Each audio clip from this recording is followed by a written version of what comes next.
Hello guys, आप सभी का स्वागत है। जैसे कि मैंने बताया था कि अपना जो बुक जो है एस चांद का उसका मैं आंसर प्रोवाइड करूँगा, तो उसी उसी को कंटिन्यू करते हैं हम लोग। देखो, लास्ट टाइम जो लास्ट वीडियो इसमें 7 क्वेश्चन तक मैं कर चुका हूँ, ठीक है। तो ये अपना 8th क्वेश्चन है। क्वेश्चन क्या है? Are the following sets equal, give reason. तो पहली बात तो हमें इसका मीनिंग देखना रहेगा कि इक्वल सेट क्या होता है, ठीक है। तो हम लोगों ने ऑलरेडी मैंने पढ़ा है कि इक्वल सेट होता है क्या, ठीक है। दो सेट को इक्वल कब बोलेंगे? सपोज एक सेट ए है और एक सेट बी है, ठीक है। तो इसको हम इक्वल कब बोलेंगे? जब दोनों में एग्जैक्टली सेम एलिमेंट रहेंगे, ठीक है। यानी दोनों सेट कब रहेंगे इक्वल? जैसे कि एक सेकेंड, सेट ए मैं यहाँ पे बता देना चाहता हूँ, जैसे कि यहाँ पर लिखता हूँ, देखो। Set A will be equal to set B कभी जब एग्जैक्टली सेम एलिमेंट होंगे, ठीक है। दोनों में एग्जैक्टली सेम एलिमेंट जब होंगे तभी दोनों सेट को हम लोग क्या बोलेंगे? इक्वल सेट बोलेंगे, ठीक है। ठीक है, दोनों सेट के अंदर एग्जैक्टली सेम एलिमेंट्स आने चाहिए तभी हम सेट को क्या बोलेंगे? दोनों सेट को हम इक्वल बोलेंगे, ठीक है। तो हमको उसी को देखना है और हमको रीजन देना है, ठीक है। अभी देखो, फर्स्ट क्वेश्चन क्या है? सेट ए, इसके अंदर दो एलिमेंट्स है 2 और 3। सेट बी, इसमें कौन सा है कि हमको अभी देखो ये वर्ड्स में दे दिया देख, ठीक है। ये तो अपना लिस्टिंग फॉर्म में है, ये अपना वर्ड फॉर्म है, ठीक है, डिस्क्रिप्शन फॉर्म में, ठीक है। तो पहली बात तो इसको हम लोग थोड़ा अगर हम लोग इसको लिस्ट में कन्वर्ट कर देते हैं, ठीक है, इसके एलिमेंट्स को हम लोग लिस्ट में कन्वर्ट कर देते हैं तो हमको इजीली मालूम पड़ जाएगा कि कौन से एलिमेंट्स है, ठीक है। तो हम लोग इसको पहले लिस्टिंग में कन्वर्ट करते हैं। ये जो दिया है ना वाक्य, ये जो सेंटेंस जो दिया है, we will convert it into listing form, ठीक है। देन अपने को ईजी हो जाएगा कि कौन से एलिमेंट्स है, ठीक है। तो मैं इसको ज़रा रब कर देता हूँ बिकॉज पेज थोड़ा कम है मेरे पास। देखो, तो अभी देखो, अगर इस क्वेश्चन को देखोगे आपको क्या समझ में आता है? ये x square plus 5x+c equal to 0 क्या है आपका?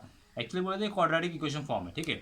तो इसको मैं यहाँ पर सॉल्व करता हूँ। यहाँ पर देख लो, x square plus 5x+6 equal to 0 एक क्वाड्रेटिक इक्वेशन, ठीक है। तो स्प्लिटिंग द मिडल तो हमको क्या मिलेगा यहाँ पर? 3 × 2 = 6 और 3 + 2 के अंदर 5 मिलेगा, ठीक है। दैट इज 3x+2x मिलेगा। 3x+2x, ये +6 इक्वल टू 0 हो गया, ठीक है। सो कॉमन लेंगे तो क्या आएगा? x+3 प्लस इसमें से 2 कॉमन लेंगे तो क्या आएगा? x+3 इक्वल टू 0 आ जाएगा, ठीक है। So x+3 and x+2 equal to 0 आ जाएगा। तो हमको कौन से दो की एक्स की वैल्यू कौन से मिलेगी? x इक्वल टू -3 मिलेगा एंड x इक्वल टू -2 मिलेगा। जब हम दोनों को इक्वेट करेंगे इक्वल टू 0 तो हमको x इक्वल टू -3 मिलेगा एंड x इक्वल टू -2 मिलेगा। तो देयरफॉर बी के अंदर कौन से एलिमेंट्स है? एक्चुअली जो डिस्क्रिप्शन फॉर्म में दिया है, लिस्टिंग फॉर्म का मतलब ये दो एलिमेंट्स है, दैट इज -3 एंड -2, ठीक है। तो -3 और -2 ये दो एलिमेंट्स प्रेजेंट है अपने इसके अंदर, सेट बी के अंदर, ठीक है। देखो फिर से बोलता हूँ, ये लिस्टिंग फॉर्म हो गया, ये आपका डिस्क्रिप्शन फॉर्म है, ठीक है। लोग ने वर्ड्स में लिख दिया और इसको हम लोगों ने सॉल्व करके जो लिस्टिंग फॉर्म है उसी फॉर्म में हमने इसको लिख के रखा है, ठीक है। तो -3, -2 है। तो इक्वल सेट का मतलब क्या होता है कि दोनों में एग्जैक्टली सेम एलिमेंट्स होने चाहिए। अभी सेट ए के अंदर क्या है? 2 और 3 है और सेट बी के अंदर क्या है? -3 और 2 है। तो सिंस दोनों सेट के एलिमेंट्स जो है डिफरेंट है, देयरफॉर ये लोग क्या है? अपने इक्वल सेट्स नहीं है, ठीक है। तो आंसर क्या है आपका इस क्वेश्चन का? नो, ठीक है, नो है, ठीक है। तो ये आपके सेट्स इक्वल नहीं है बट इक्विवेलेंट है। इक्विवेलेंट मतलब क्या हो जाएंगे? नंबर ऑफ सेट्स, आपके कितने नंबर्स प्रेजेंट है इसके अंदर, ठीक है। तो इसके अंदर भी दो है, इसके अंदर भी दो है, लेकिन सेम नहीं है। तो this sets are equivalent but not equal, ठीक है। This sets are not equal, therefore A is not equal to B. So guys ज़रा ध्यान देना, मैं यहाँ पर आंसर लिख रहा हूँ, ठीक है। आंसर अपना क्या है? नो है and A is not equal to B, ठीक है। बिकॉज अपने जो सेम एलिमेंट्स जो है इसमें दोनों में नहीं है, दोनों में डिफरेंट डिफरेंट एलिमेंट्स है, इसलिए अपना ये आंसर रहेगा, ठीक है। क्वेश्चन नंबर 2 पे आते हैं। क्या बोला? देखो अगेन ये अपना जो क्या बोलते हैं इसको, वर्ड डिस्क्रिप्शन फॉर्म में दिया, ठीक है। तो पहला हम इसको टाइप करते हैं लिस्टिंग फॉर्म में लिखने के लिए, ठीक है। तो क्या बोला? S is the letter in the word follow. पहली बात, 2-3 चीज़ को ध्यान में रखना है कि जब हम लिस्टिंग फॉर्म में करते हैं, ठीक है, सेट्स में क्या होता है कि रिपीटिशन अलाउड नहीं है। अ, एक ही बार लिखना रहता है और ऑर्डर कोई मैटर नहीं करता, आप कैसे भी आगे पीछे लिख सकते हो, ठीक है। तो सिंस इसमें ध्यान दोगे तो इसमें कुछ कुछ वर्ड्स वो रिपीट हो रहे हैं, जैसे कि सॉरी अल्फ़ाबेट रिपीट हो रहे हैं, जैसे कि ओ हो गया, एल हो गया, ठीक है। तो उसको हमको क्या एक ही बार लिखना है, ठीक है। तो इसको मैं यहीं पर लिखता हूँ, देखो ना गाइस, यहाँ पर लिख रहा हूँ मैं। ए इक्वल टू लिस्टिंग फॉर्म में क्या हो जाएगा? एफ हो जाएगा, ठीक है। फिर ओ डाल दूंगा, ठीक है।